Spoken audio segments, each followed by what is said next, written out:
Welcome. My name is Rini Rudnick, and I am the Director of Admissions here at Cohen Hillel Academy. And I am just so pleased and excited to see you all here so that you will have the opportunity to meet and hear from our incoming head of school, Amy Gold. This evening's presentation will be in an interview format whereby Amy will be interviewed by her colleague, Marshall Carter, who is currently the K-8 principal at Milton Academy in Milton, Mass. The theme for this evening's presentation is opening doors to success. What do our children need to be successful in today's world? So who is this Amy Gold? I could go on and on telling you all her credentials. She's officially the Associate Head of School at the Rashi School in Dedham, Mass. And she has a long list of accomplishments, professional, etc. But how many of you have seen that commercial on TV where this lovely young girl talks about something like, would you rather have someone describe a beautiful sunset or just see it for yourself and experience it for yourself? Would you rather have someone explain how this apple got on a tree, or would you rather just take a bite and enjoy it on your own? So, in the spirit of that commercial, instead of giving you a long list of accomplishments, sit back, enjoy, and experience Amy Gold, our incoming head of school, for yourself. At the end of the presentation, there will be time for questions, hopefully with answers. And I noticed some of you do take time to look at some of our amazing student work that we've put out for display for you. And enjoy. Thank you for coming.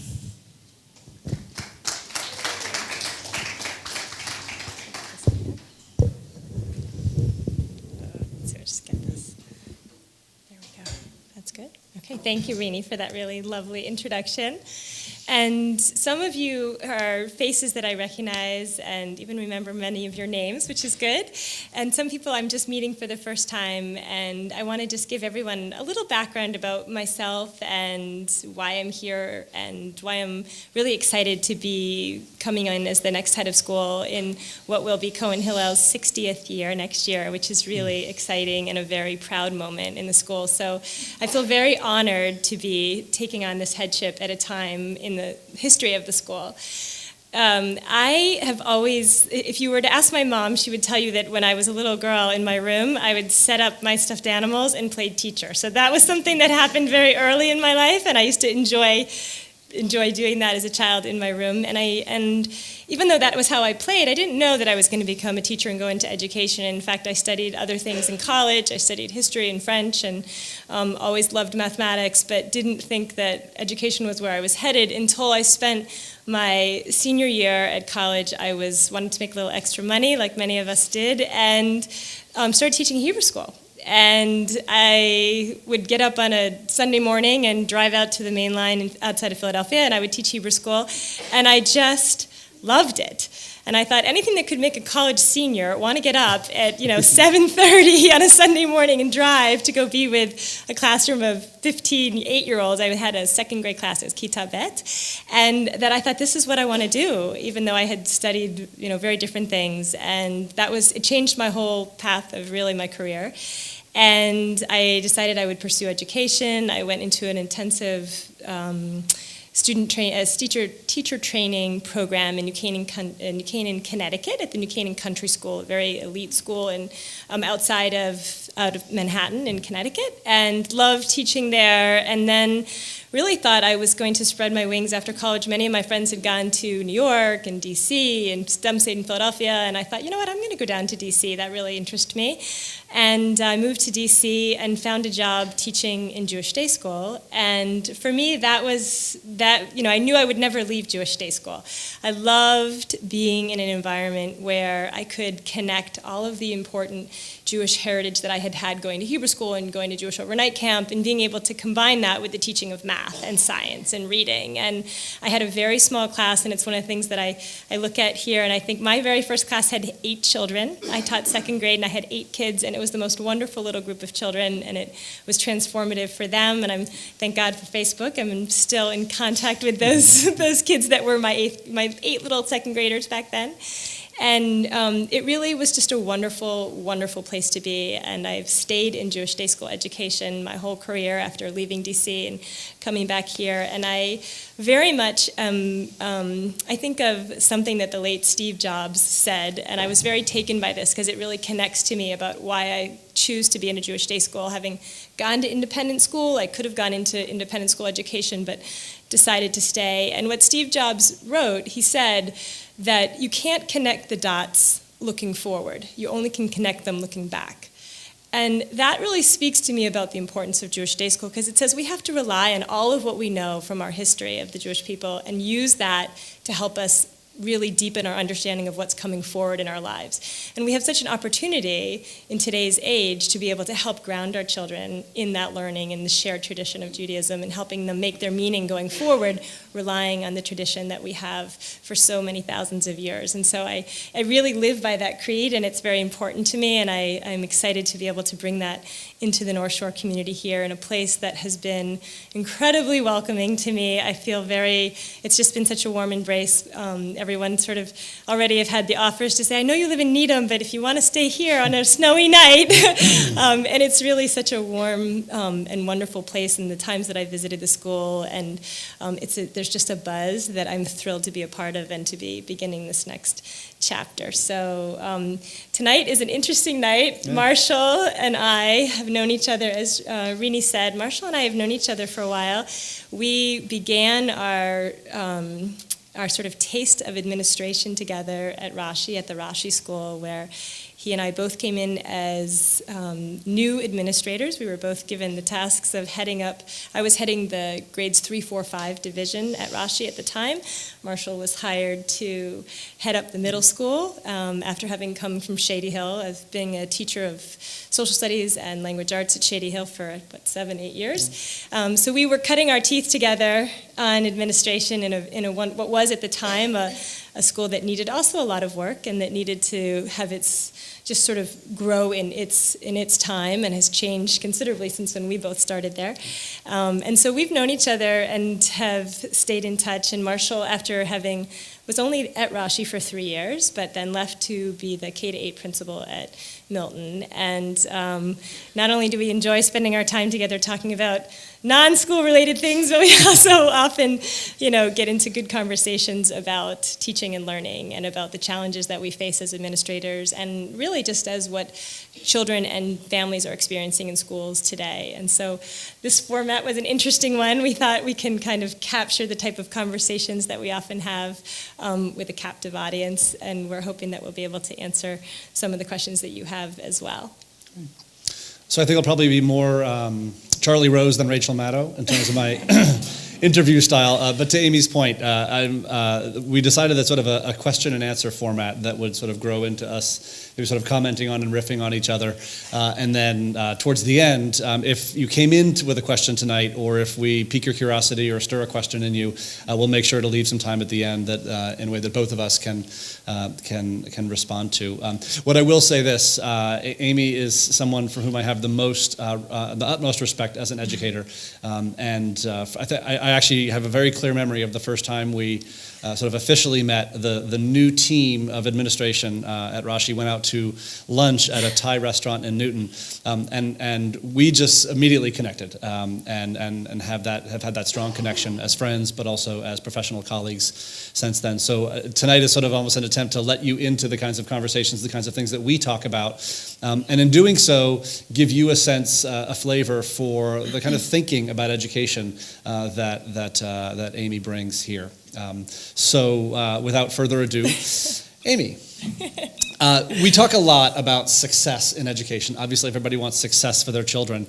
What we often take less time to do is to define success, what that actually means for a child. And if we don't define it, we oftentimes find ourselves in conflict. Well, no, I meant achievement. Well, I meant development. If you could just sort of start us off this evening by talking a bit about what defines success for you for the K-8 child. Sure. So I want to just call attention to that throughout the time that we're talking tonight. There'll be a few slides that you'll see that are up over there, and they're just to help you just get some background and think about and take away from what we're talking about tonight. And we decided to title this event really Opening the Doors to Success. And I think many of us in our own school experience, success was really defined with, were you in an AP class in high school? And did you play varsity lacrosse? And were you getting straight A's? Were you on the honor roll? And there was a lot of sense of how much did I know and how much could I show and prove that I knew on a standardized test like the SATs, or how the degree to which you were going to, which elite college you were accepted to. Or there was so much of it that was defined in a very narrow way. And I think that there's a lot that we need to think about now, that success, those are all very important, and that we want every child to really push and achieve what their potential is. But the conversations that we've been having, and that I've done a lot of reading and learning about, thinking about what children are going to need going forward as we enter a brand new age of what we know children come to school with different skills and different backgrounds, that so much more of what success is going to be defined is really around some of the characteristics that are up on the slide. I read a fascinating book called Ed Journey by Grant Lichtman, and Rini and I had the pleasure of hearing him speak actually at the Jewish Day School Conference. And part of what he found was he spent 89 days traveling across the United States visiting 300 schools. And in that time, he spoke to, it was public schools, private schools, parochial schools, tiny schools, large schools, all of them. And he asked really the high school seniors that he met and said, what were the things that have gotten you to be successful? What do you think were those characteristics? What defines success for you? And he called together the list, and that list is what's on your slide. So it was really what they talked about, these high school seniors talked about the fact that they had needed perseverance. They needed to have empathy. They needed to have self-control, that they needed to be adaptable and flexible and open in their thinking. And that these are the skills that really we want to be inculcating in our students today. Because you have to have children find their passions, and you have to have them meet conflict and have to be able to deal with frustration and failure. And that unless you're able to do that, we know that life, there's always bumps in the road. And so we want to prepare them to have the skills to meet those bumps. And there's also a large body of work that's been done, and maybe some of you have heard of it recently. Carol Dweck, who has done a lot of work on mindset, she comes out of Stanford University, and Angela Duckworth, who is from Penn, has also done a lot of work. And they talk about this idea that at Penn, Angela says, there's a great quote that she uses, and she says that that you want to find what's easy and continue to work find the easy and work past it to get to frustration and failure, because you want kids to have their passion, and then once they're there, they're going to keep on digging, because when they love what they're doing, it's okay to come up a little frustration because you want to get past it, and that experience of getting past that frustration and working towards it leads them and really propels them. And it's that same idea that Carol Dweck talks about as well, about having a growth mindset, and that intellect is not fixed, and that you can really push yourself and meet your potential by sometimes bumping up into those hard moments. And that's something that as young children come into school, we want them to feel like they can always pick up their bootstraps and keep going when something is hard, and know how to ask a question and ask a peer, ask a teacher, and use your resources. We want them to find their passions, and those are the moments that are going to really develop their learning. So much of what success is today, I think about the Nobel Prize winners. If you look at the list of people that have won Nobel Prizes, it's not individuals in silos getting those prizes. It's actually people working in teams. And that's very much included in this ability to be successful today, is about being able to work with others and be flexible and have a good intake. Those interpersonal and the intrapersonal skills are very important. Being reflective about your own self. Was I dominating the conversation too much right now? Should I maybe pause? Being able to do those things in partnership in school is so important. And all the learning that we'll talk about as well is very important, but you have to have these other skills that are so much a part of leading you to that success. It's interesting when I look at this list, I think one of the things that I am constantly thinking about with students and what school's role is this balance between intrinsic motivation and extrinsic motivation. I think we saw a lot in the 80s and 90s, as Amy was speaking of, a lot of focus on achievement, on SAT scores, on college placement, and there is a whole sector of our culture that is fascinated and focused on that. What a lot of colleges will tell you is that they pick these sort of cream of the crop students, but when it comes time to pick a major, when it comes time to really dig into something, they have been going through their educational path so responsive to external factors, what schools say, the college process, parental pressure, the sense of competition with peers, that they don't know what drives them. And I think that we obviously have to teach children to be aware of what some of those extrinsic drivers are, what it means to live in the world and be aware of and responsive to that. But we need to pay equal, if not greater, attention to helping a child, as Amy says, become self-aware and learning what motivates them. And I think that having those two things in balance is critical. Now, one of the critiques of some of what Amy has just laid out is that, well, how do you make a curriculum out of this? Right? We've often heard, well, these are the things that school's really about, but how do you make a curriculum about it? So I guess my pushback in the sort of larger dialogue would be, is there no place for sort of discrete bodies of content knowledge and specific skills that students should master by certain markers? Yeah, so that's the obvious here, is that there is a whole body of information that we know we want all of our children to know and be able to do. There's skills and concepts, and that we want students to have experience reading Shakespeare and having it through readers' theater, not just reading the abridged Shakespeare, but actually, seeing it in its original. And we want them to know their multiplication and division facts and algebra, and they need to be able to, explore different concepts in physics and chemistry. All of that is very, very important. But the way that we get to that knowledge now has to be very different. And some of it is this idea that we don't want our students to be consumers of information. We want them to be producers. We want them to take that information and learn it and churn it around and say, well, what did I think about the War of 1812? I know when it happened, I know who was fighting, and I know why, but how does that relate to something now? And why was that important then? And can I articulate my own opinion about it? And it's that sense of being able to work in those dynamics so that you always have that concrete knowledge is very important. The skills are important. We know that there's so much emphasis now on standards-based testing and MCAS, and whether it's ERBs in a private school or whatever it may be.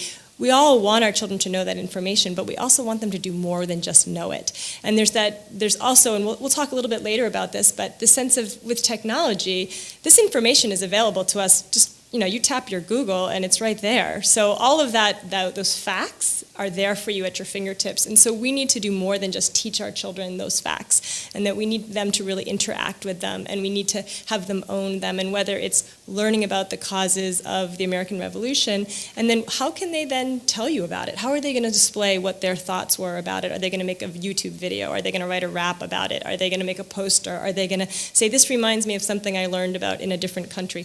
We want them to really interact with the material, and it changes so much about what the school experience is for them. So we want all of the really important information. We want to prepare our children for high school. We want them to be people that can go on to their next school setting and be leaders in that community and be thought leaders also in terms of how they interact in class and how they're sharing their ideas, but also to be taking a stance in that next community. So it's important they feel grounded and confident as learners, and that's only going to come through having that sense of a wide, the swath of learning that they'll have had, and the confidence to know when to ask for help when they need help, but also to be the one to offer help to someone else, and that we want them to develop their passions, and that they can speak articulately about, I love science, and this is why, and it's because I learned all of these things, or I had this really interesting idea about something, I don't know what it is, in math, and so I did this amazing 3D model of it, and that got them excited about geometry, and then later doing computer design with geometry using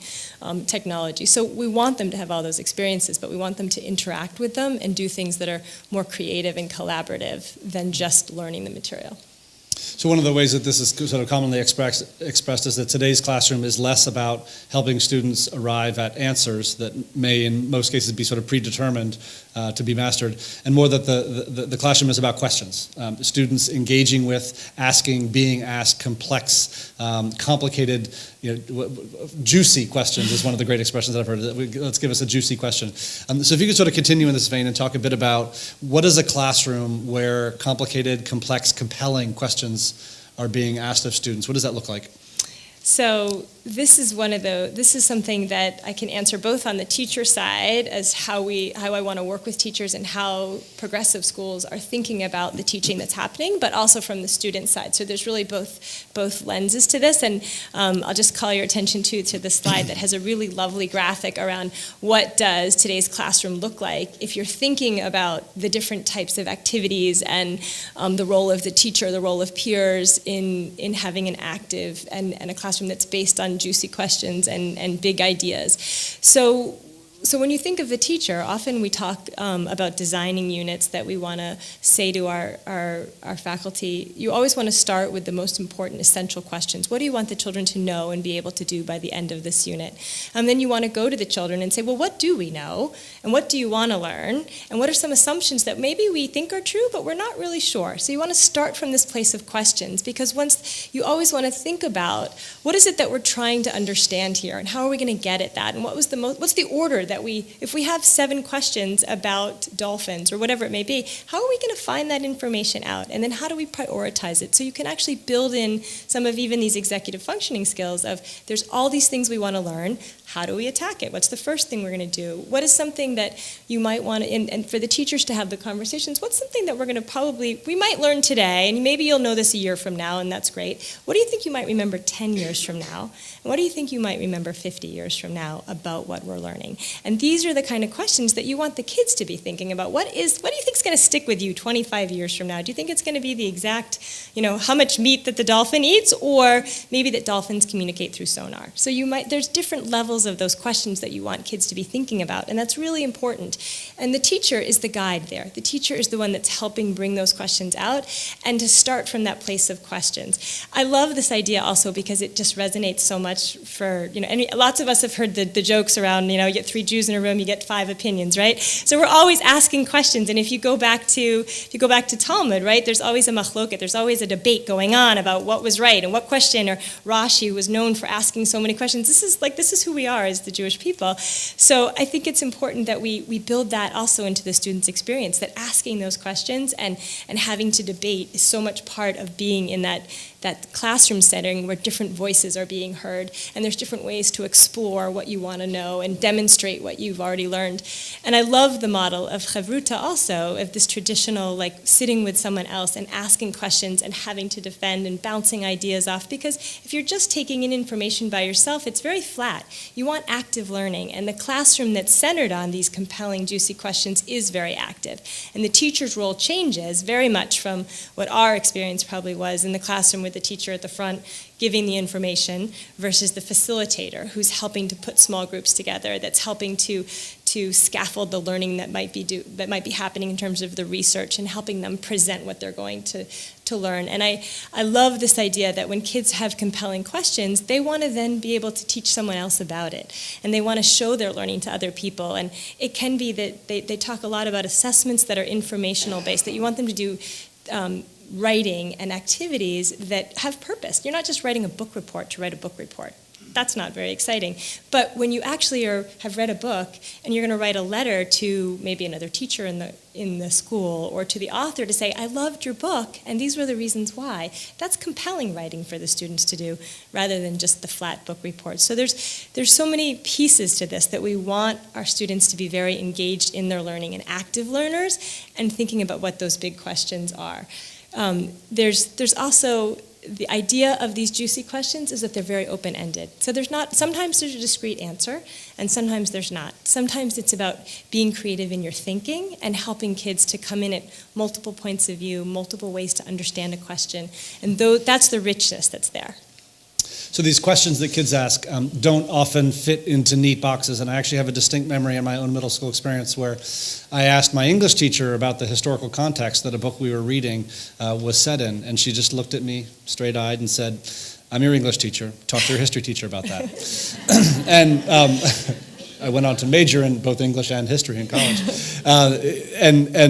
When kids ask questions, they often push up against those disciplinary boundaries that have actually been quite ingrained in us. I'm going to guess that most of us in this room in high school and middle school had English and history and science and math. We talk now a lot about STEM. We talk about the humanities. And that's really, I think, the direction that we need to be thinking about, because kids' questions don't often fit into these disciplinary boundaries. By and large, the discipline system of separate disciplines, different ways to approach studying the world and different content, comes from a college setup. Right? And our high schools then replicate it, and our middle schools replicate it. And as early as second and third grade, we're often really drawing distinctions from one kind of material to another. And those distinctions may feel learned for us, but they're not necessarily intuitive for kids. So we promised you tonight we would talk a little bit about the value of interdisciplinary lenses, of approaching a topic or a subject or a theme using multiple disciplines well into middle school as an approach. Can you talk a little bit about why you believe in that and what you think its applications are? Sure.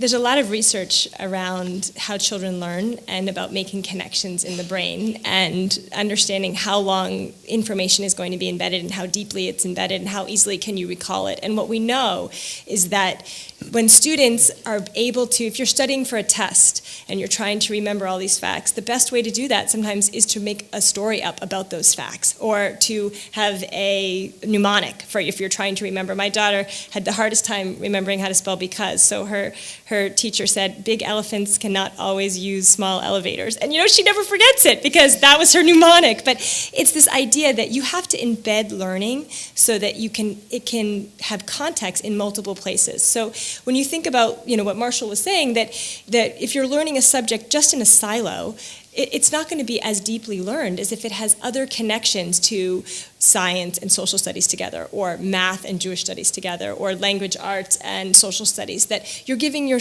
brain more opportunities to connect the learning and to access it when you're trying to remember it, that it's not that one discrete thing that you're trying to, what was that called? Oh, how do I remember it?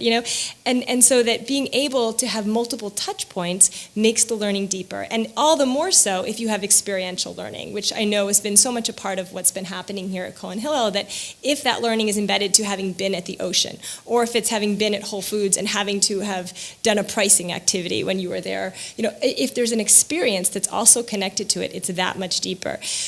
There's so many examples of really wonderful ways to connect interdisciplinary learning. I think of one that's really powerful, of thinking about the moon. So we all learn about the moon and what it does and how it relates to the earth and what are the characteristics of the moon. But there's the science, right? There's just learning about it waxes and it wanes and what's the cycle that happens. But at the same time, you can be connecting that to, well, how does that relate to the Jewish calendar? So why is it that when I sit in a sukkah, you can look up through the schach, and it's actually a full moon. There's a reason why. And how does the Jewish calendar, so you get a whole Jewish connection there of the Jewish studies to understand how does Jewish studies connect to science, and how do I understand those two together? And that's very powerful. And at the same time, you can be learning about, well, who was the first person that ever visited the moon? And what can we find out about the people who were there, and what did they say, and why was this man John Glenn important? And there's history that you can pull in, and then children, so you've got science, you've got history, you've got Jewish studies, you can look at the craters on the moon and say, well, where are they? Here's the moon's surface. Well, we could actually do some coordinate graphing and learn how to graph points that represent the moon's surface. There's so many ways to bring this in. That experience of children then going out at night and having a moon journal and drawing in the moon journal, and they can capture 29 days of seeing the changes of the moon. You've got experiential learning, science, you've got social studies, you've got math, and then you've got an opportunity for children to express that learning in many different ways. Maybe someone does want to stand up and talk about it or draw pictures of the cycle. Someone else might want to do, say, why was John Glenn important, and do some sort of assessment that's based on looking at one aspect. But there's so many different ways, and that's just a small example. There are many, many of them that I could talk about, and then I'm excited to meet with teachers here and talk with them and think about our curriculum and continue to make it richer and deeper for our students and their experiences as they go forward. To me, one of the most important pieces that I had wanted to say this before and I didn't get a chance to is that I'm very struck by a thinker from 1938, a man named John Dewey, who did great thinking around children and learning and education. And one of the things that he said, the greatest attitude that you can form is the desire to keep on learning. And that's what we want for our children. We want them to keep on learning, and we want that learning to be rich and deep. And when it's bound in different subject areas, that's how that's going to happen. Because we all know that when we go out and are successful adults, as we all are, it's very rare that you're only calling on one skill at a time. You don't do things like I'm only using this part of my brain right now. We're using all different things, all different parts of ourselves, whether it's in the grocery store figuring out something and we're doing some quick math, or we're prioritizing, or we're thinking about something else we need. We're multitasking and using different skills, and we want our children to have experience learning how to embed and look at different perspectives and piece things together to create these very rich networks, because that's what's really going to happen for them later in life as well. If you think about releasing the disciplinary hold, not giving it up. I mean, kids need to learn how a mathematician thinks so that they can become a mathematician.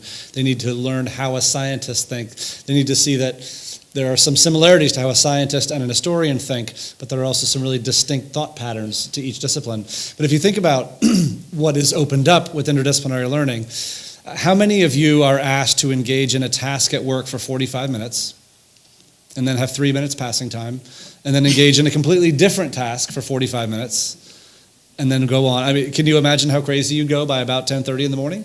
that when we ask kids to stick to this sort of 45 or 50-minute block, right? You're going to look at a Shakespearean sonnet, and then you're going to have 3 minutes of madcap social time with your friends, and then we're going to dig into binomial equations, and then you're going to do that for 45 minutes, and maybe get to the end of your thought process or not until you have to move on to figuring out how to light a Bunsen burner.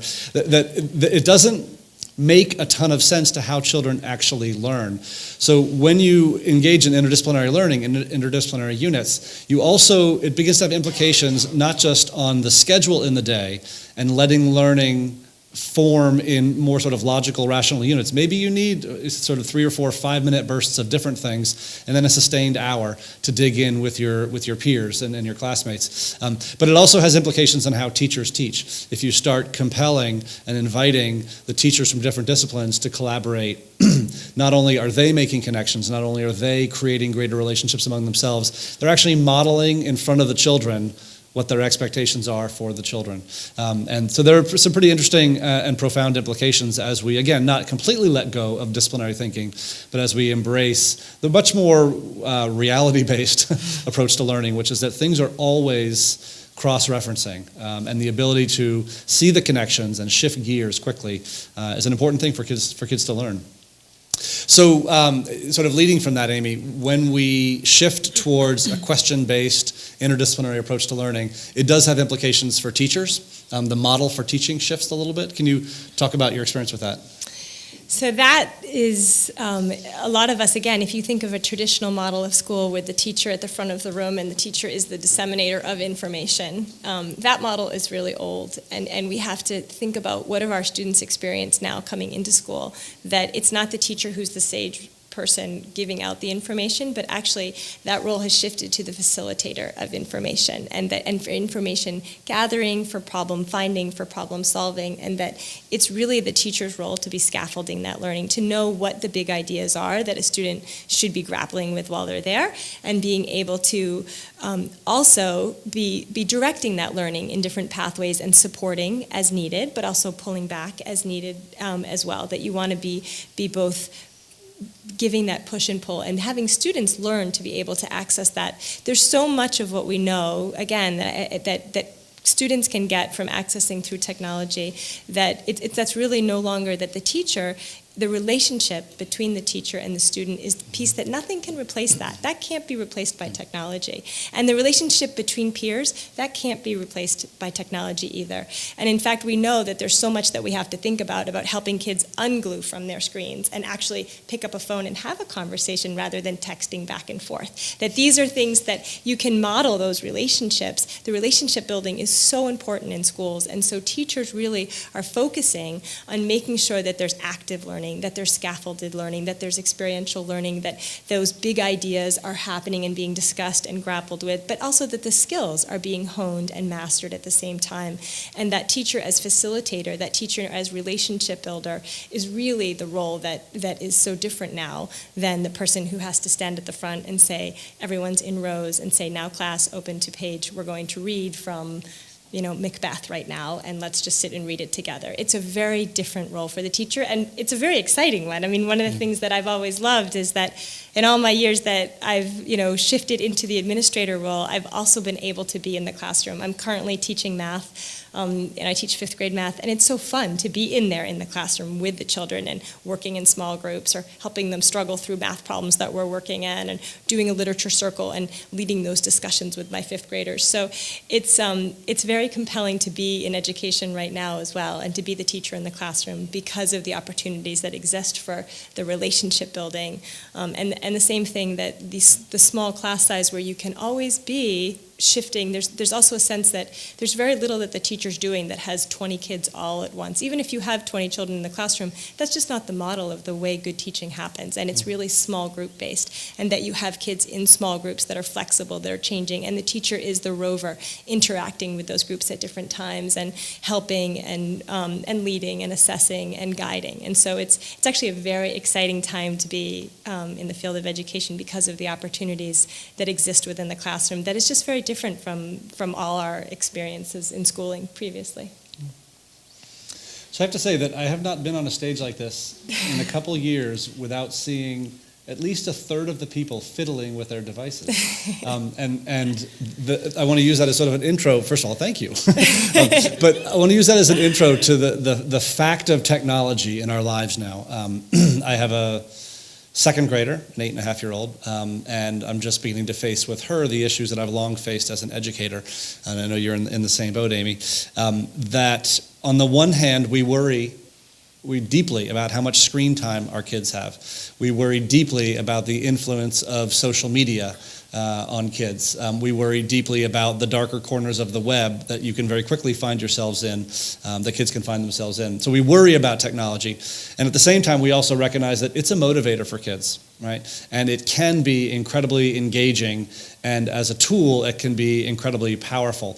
And all the old paradigms of Mac versus PC, laptop versus desktop, those are gone. Those aren't the paradigms anymore. Things are web-based, and so we are choosing to put kids on the web. So I'd be curious to have Amy talk a little bit for us about where is the balance between the right kind, the right amount of technology, and where does it not have a place? So this is one of my favorite things to talk about. And there's lots of ways I could slice this cake. I would say that I'll start off by saying that I think of technology as a tool. It's really a tool for education, and that it needs to be used that way, and that students need to be thinking of it as this is a way that's going to enhance my learning. It doesn't replace my learning. It doesn't replace the conversation with my teacher or the conversation with my peer, but it's a tool that's going to help me do things that are different that I've never been able to do before. And in the same ways that often we talk about the nutrition pyramid, and how much are we eating of different, whether it's proteins and carbohydrates, and it's the same thing. You have to think about the technology as a technology diet as well. How much are my children using this device? How much are they consuming? How much are they just blindly taking in, whether it's Clash of Clans that my son plays, or whether it's Words with Friends that we do, right? How much of it are we just consuming and not really interacting? And how much of it am I using to actually interact, connect, and create something? And there's such a difference between the consuming and the creating. And you want to create that balance for your children as well. But here in school, it's so much about using technology as a tool.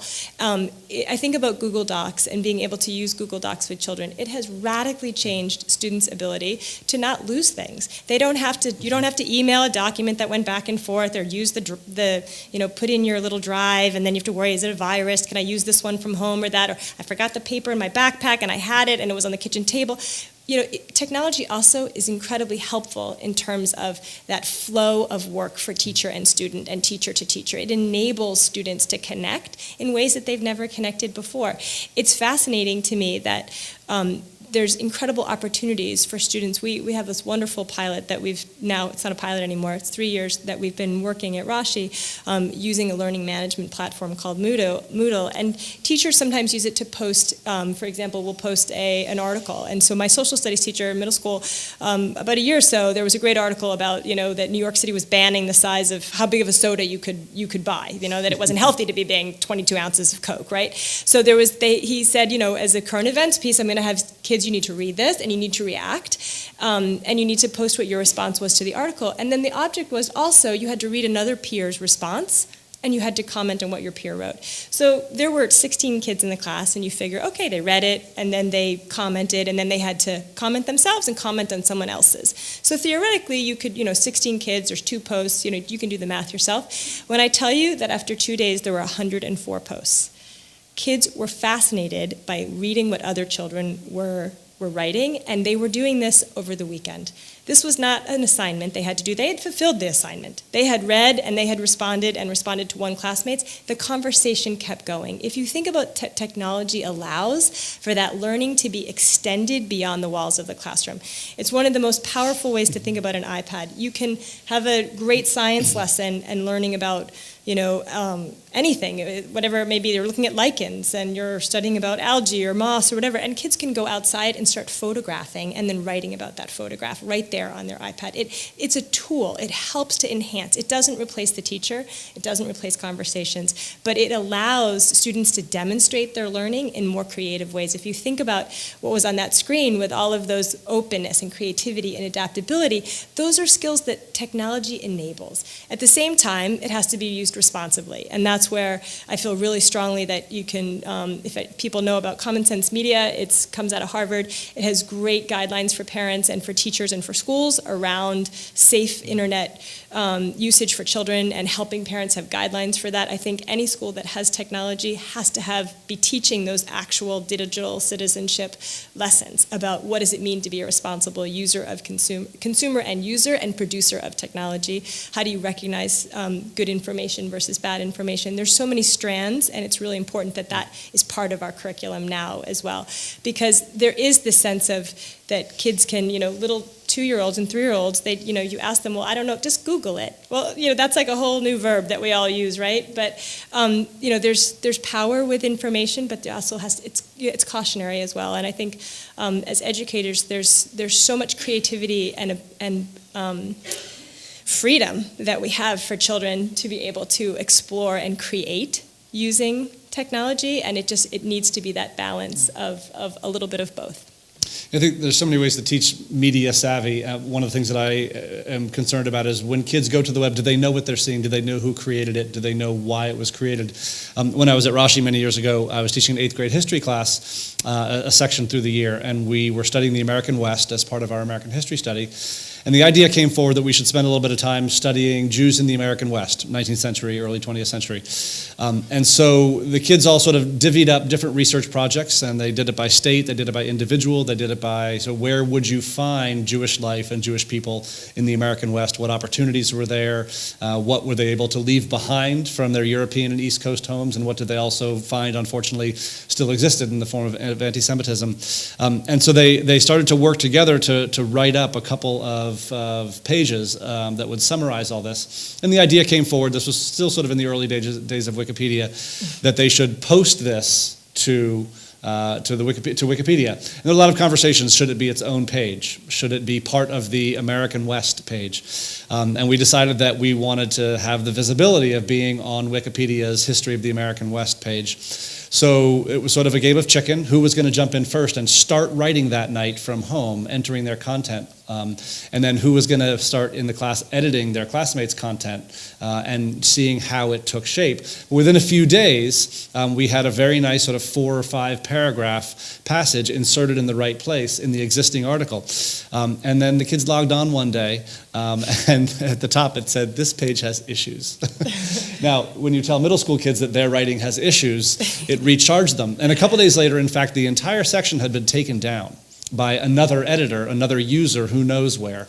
And this caused a reaction in the kids that they actually took very personally.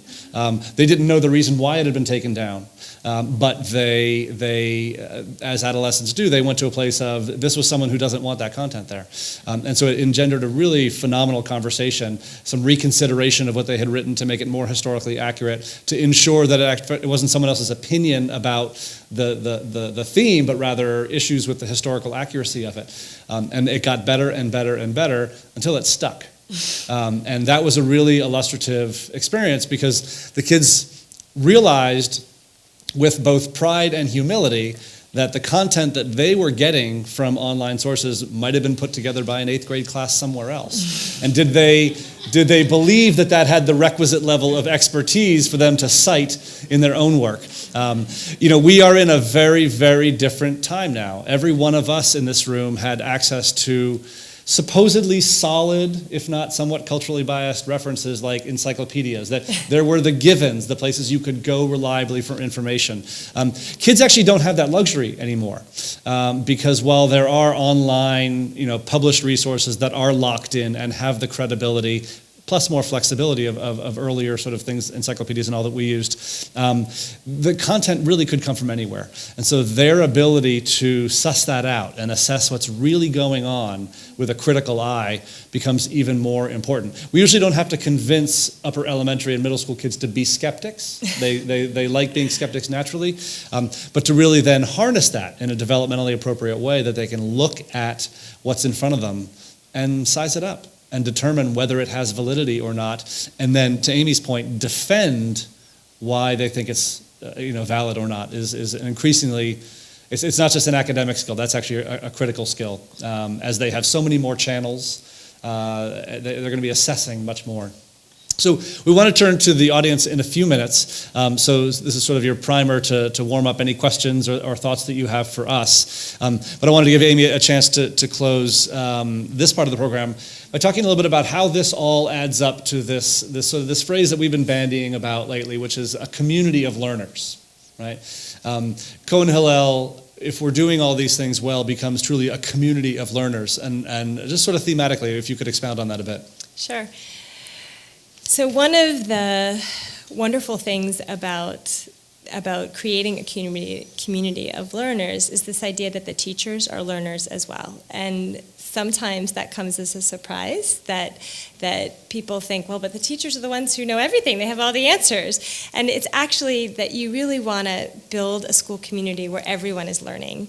That there are schools of thought that say, well, you're either getting better or you're getting worse. You're not just staying there's no stasis. There's no just we are and it is. That you can always be thinking about your practice, and that we want to model that, and that in terms of our school, in terms of being here at Cohen Hillel, that the teachers who I've met, each and every one of them so far, are so eager to be learners themselves and to learn from each other and to be part of this community that models how to be thinking about what I'm teaching and why I'm teaching it, and having conversations and open doors. And it's such an exciting place to be going to, where there is that culture of wanting to be learning, because our students come every day curious. And one of the beautiful things about K-8 schools is that there's the ability for kindergartners who come in full of wonder, and they're excited to be learning, and everything is new and interesting, and there's so many wonderful surprises. And to be able to have that same curiosity and that same richness and love of learning all the way to 8th graders, that we can be graduating students that have maintained that love of learning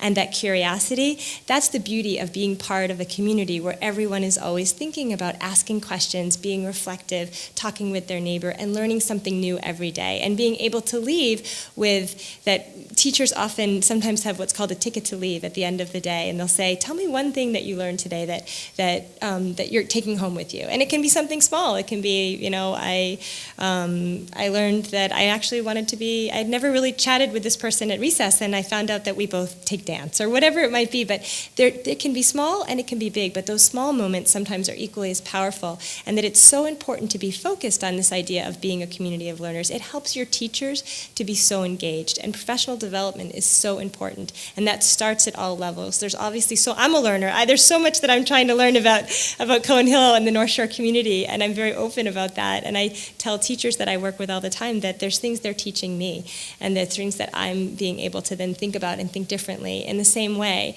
that we are a community where people all have a shared value, and that's the beauty of being in Jewish day school as well, is that we have this common foundation and these common core beliefs, and that we have our guiding principles that we can fall back on and to help us make decisions and think about how we live our lives, and it's this shared heritage that we all have.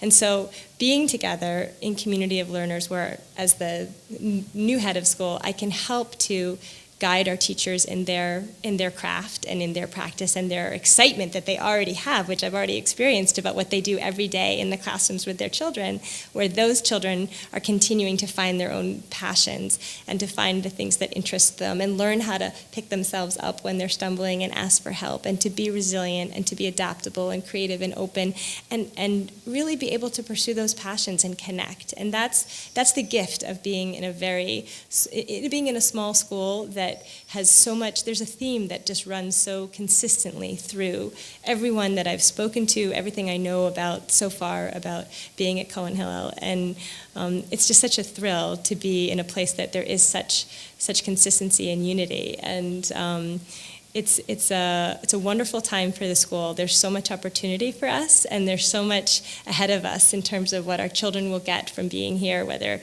you have a fifth grader or a kindergartner or a seventh grader, whoever, whatever it may be.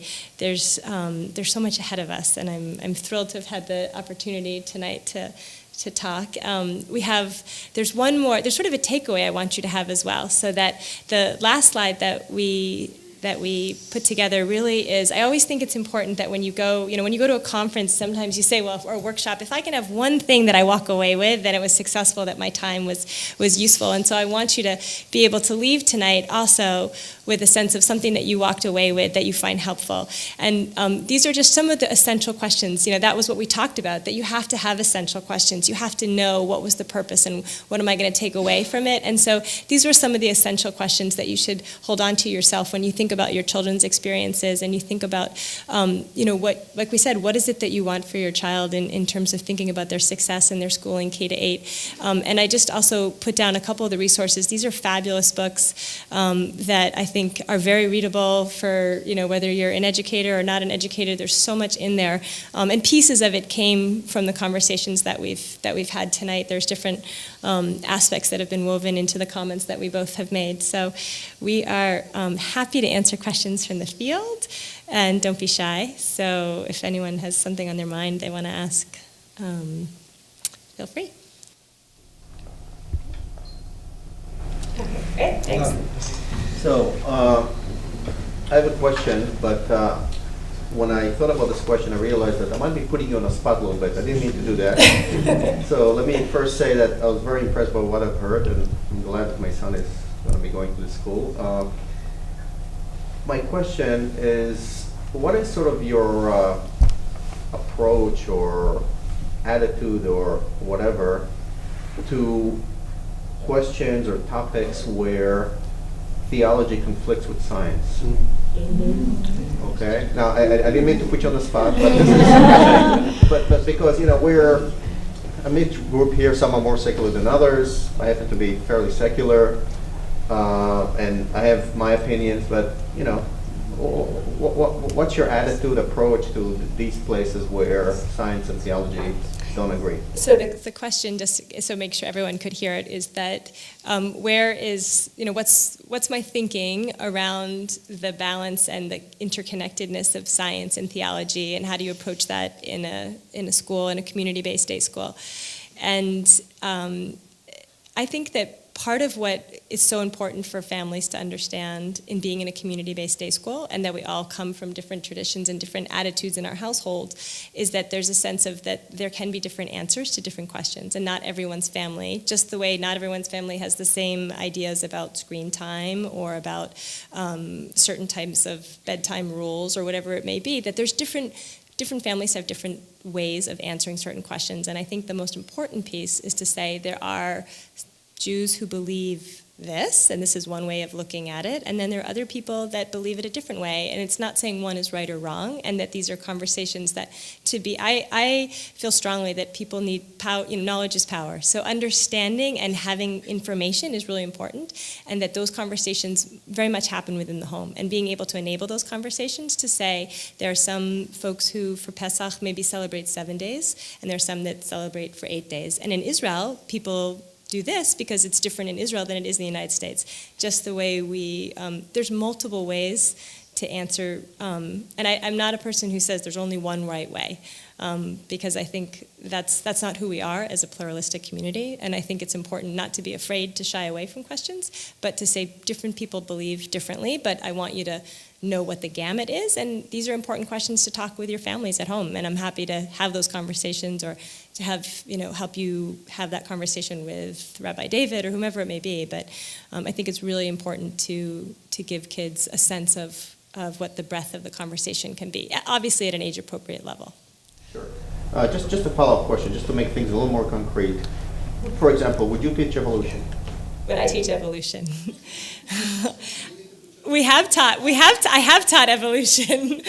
I have taught evolution, and sometimes I think for young children, it's really nice to say, when you could say that if you look at the story, if you look at Breshit, and you say, that God created the world, and the first day this is what happened, and the second day, and the third day, we don't really know what the concept of day means, because maybe it was 2 million years, or maybe it was really just 24 hours, and there's different ways of understanding that, and that science helps us to understand in very concrete ways that are, you can look at fossils and certain things existed at certain times. So I think that there's a way to infuse the spiritual belief and the religious belief at the same time without it being so narrow. Let me give you an example, and with apologies to a couple of the folks in the group who were here for the last time Amy and I presented. So here's a unit that we worked on a few years back that I think addressed the questions more than the answers. Because what I would also hope is that what we want to teach a child is that this is actually an age-old question with very resounding and clear spectrum of answers, and that they actually don't need to land on their permanent answer right now. That they can take an open mind and continue to explore the question, especially with big questions like this. We were teaching 7th graders the play Inherit the Wind, which is a dramatic version of the Scopes monkey trial from the 20s, in which a teacher decided to teach evolution in a school district in the American South where that was not okay. It became a big national court case. William Jennings Bryan and Clarence Darrow were the attorneys, and it's a very powerful, somewhat concrete and simplistic play, but it's a very powerful play that presents this issue. I had taught it in secular schools and had success with it, but teaching it at Rashi in a Jewish day school context, like you would have the opportunity to do here, we brought it was based in English. I was teaching 7th grade English, and we taught it as an English class, and we did all the things you would do in English class. We studied it as a piece of literature. We enacted scenes. We talked about different interpretations of scenes. We also brought the science teacher in to talk about views of science, views of evolution, a scientific theory about how the world came to be and how it was inhabited by species. And we had the school rabbi come in and talk about not the Jewish view, but different Jewish views, as Amy has alluded to.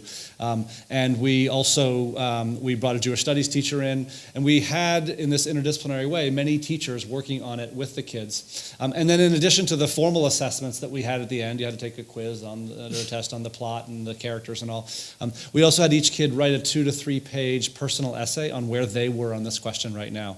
And that was really just the beginning, because we then had a couple of days where the kids shared their views. They read and commented on each views. They sort of did their own little text and commentary piece. And what they saw was there was a tremendous amount of variety in the class. on this very issue. And there was room in the classroom to learn all of it, to master all of it, but then also to find out where you were theologically, where you were scientifically. And I think what a lot of kids were trying to do was reconcile. On the one hand, my faith, my tradition teaches me this. And on the other, my modern sensibilities as a science student teach me this. Oh gosh, what am I going to do with that? And that space, oh gosh, what am I going to do with that? That's the learning space right there. That's the most compelling space for teachers and students to engage in. When I came to Rashi from Shady Hill, which is nationally known for the whole child education, I walked into Rashi the first day, and my own daughter goes to Shady Hill now, so I believe in the school, but I walked in the first day and I already sensed that in a day school context, whole child means even more, because you can engage with all dimensions of a child. You don't have to leave their spiritual and religious dimensions at the door and say, well, we can't really talk about that. We can engage all of them. Other questions or issues that you're seeing in media about education or want a view on? Sure. How do you, let's say, if what assessments are supposed to measure what you're trying to teach. And so as you're talking, I mean, obviously you've talked a lot about the content is important and knowing facts and whatever, but also there's a process that's also equally as important. So how do you assess that, and how would the students get feedback on those characteristics that you're trying to bring out in? So it's a great question. The question really is about assessment and understanding, being able to demonstrate that students have learned what you hope they've gotten from, and that process is very much important to the learning. And sometimes it's even more important, actually, is that experience of getting to the end. Just like we all know that when you do a science experiment, it's always, the goal is not to have your hypothesis be correct. That there's so much learning that can happen in looking at error analysis or understanding what would I have done differently the next time I did this experiment, and why wasn't my hypothesis correct? What did I learn that changed? So that process is very important. I think with assessments and student learning, it's really important up front that the child understand, how am I going to be able to demonstrate my learning? What's a rubric? What are the sense of, what does a model look like for excellent work? And that can be very broad, because if you have creative assessments, then it's not just being able to regurgitate facts on a test and being able to, fill in your blue book if you're taking an exam, or know every fact that was about, being able to every bone in the human body or whatever it may be. But it's really important for students to be able to have models of what excellent work looks like, and sometimes that's in what you're able to articulate. Can you explain to me the causes of the American Revolution? Or can you be able to demonstrate, how can you teach somebody else how to do long division? Because that in its own is an authentic assessment of whether the child really understands it. So that you need to be able to provide students guidelines and frameworks for what it looks like when you have excellent writing. Do you have voice? How is your voice demonstrated in this piece of writing? Is it through word choice? Is it through the organization, the flow, the argument that you're making? That these are you have to very clear standards that are outlined and modeled, and it can come in very creative ways. Like I said, it could be that a student does a rap that demonstrates what they know about the creation of the State of Israel. What were the three main ideas that caused Israel to become a state in 1948? And they could have that embedded in the song, and that's showing what they know, but it's doing it in a creative way. But again, it comes back to having very clear standards of understanding what the child needs to have mastered, and they can demonstrate that mastery in many different ways.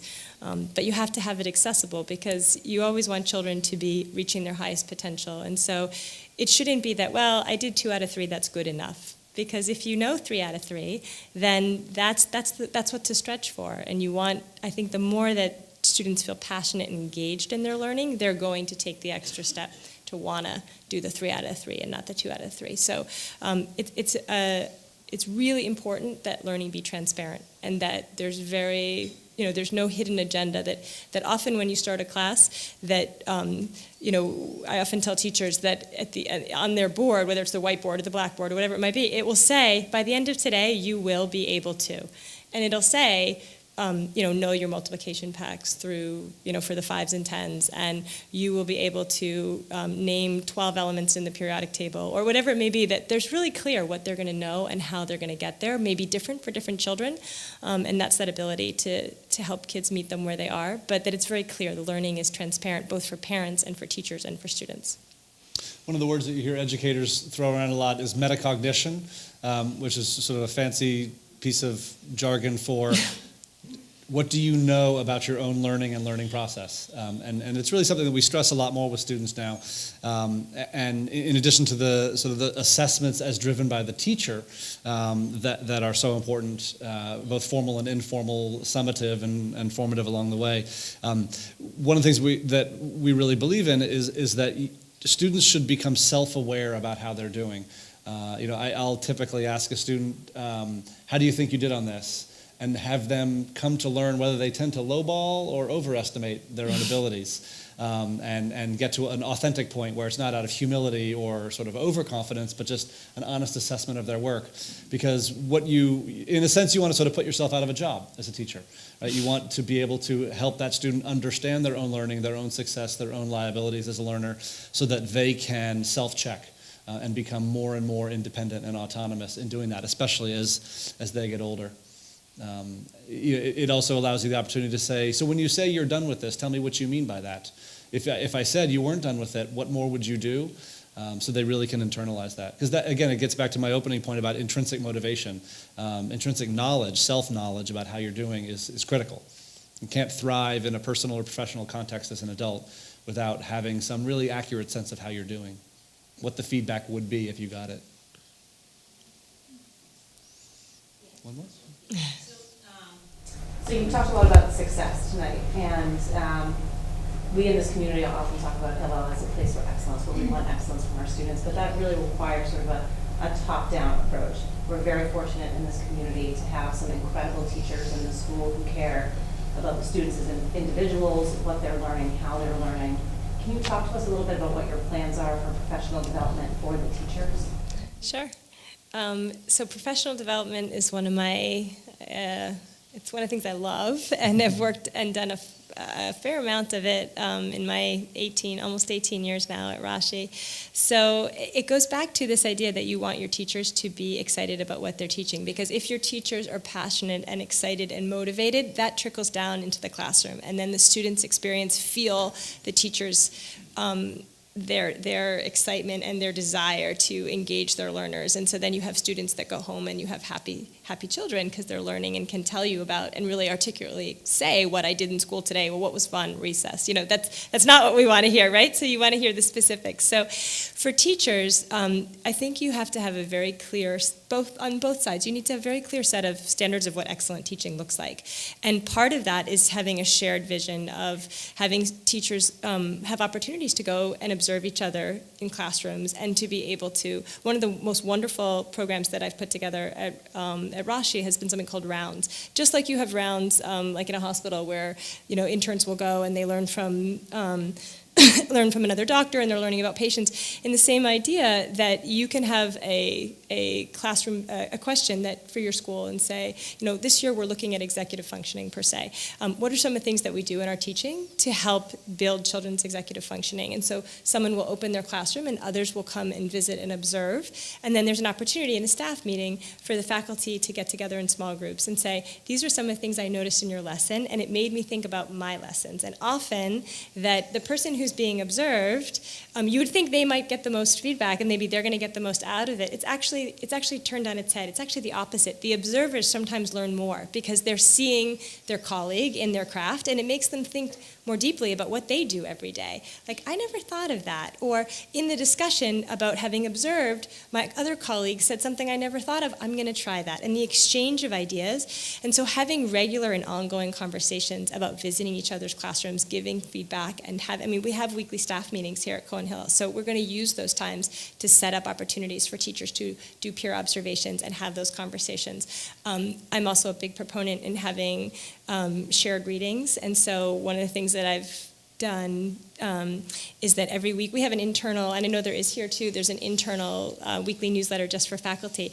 And every week in my internal faculty newsletter, I have articles of interest. And so there's always something meaty that a teacher can click on and read. And then we have people will read it and say, if you want to talk about the article that Amy posted Tuesday at 12 in the lunchroom, so that everyone's reading the same article that I've chosen, and then if you're available, people can come at lunch on Tuesday or whatever day it is. We try to rotate it, so that there's professional conversation that's happening. I think teachers love to talk about their own teaching. Teachers love to be on stage. I mean, it's your classroom is a stage, and you love to be with your children and performing and talking. And so there's that shared desire to talk about our practice and to be part of that community as learners. So I definitely want to continue with whether we'll have some other things we've done. We've done shared readings of a whole book. So we'll take the fall and say we're all going to read this book and spend 2 or 3 times following up during the fall on the first 3 chapters and then the next 3 or whatever it may be.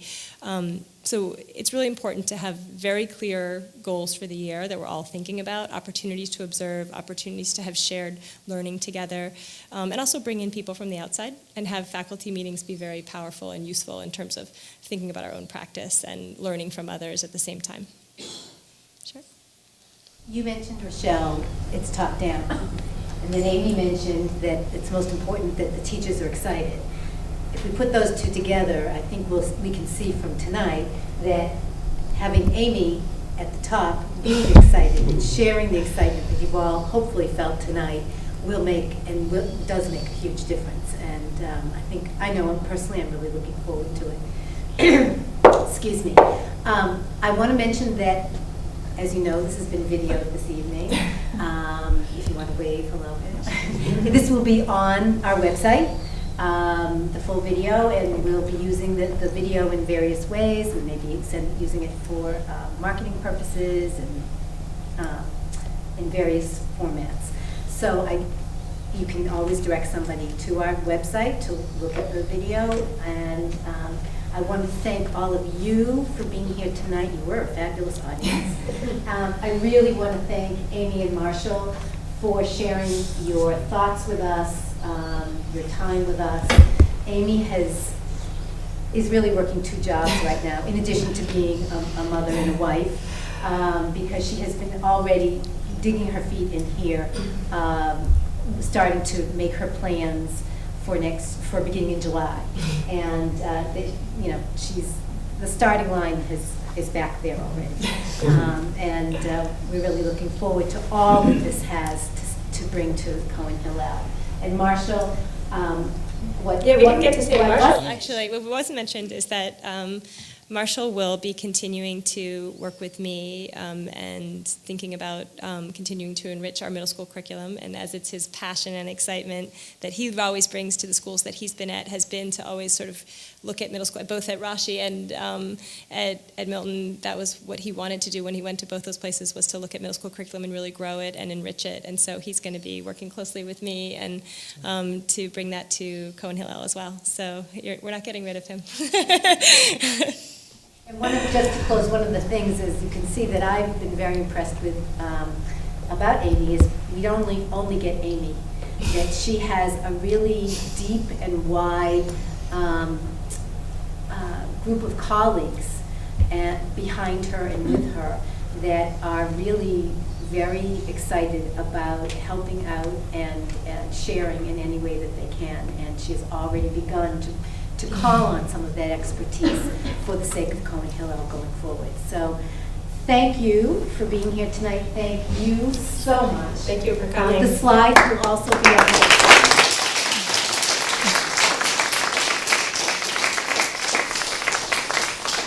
And that website is cohenhillel.org. Yes.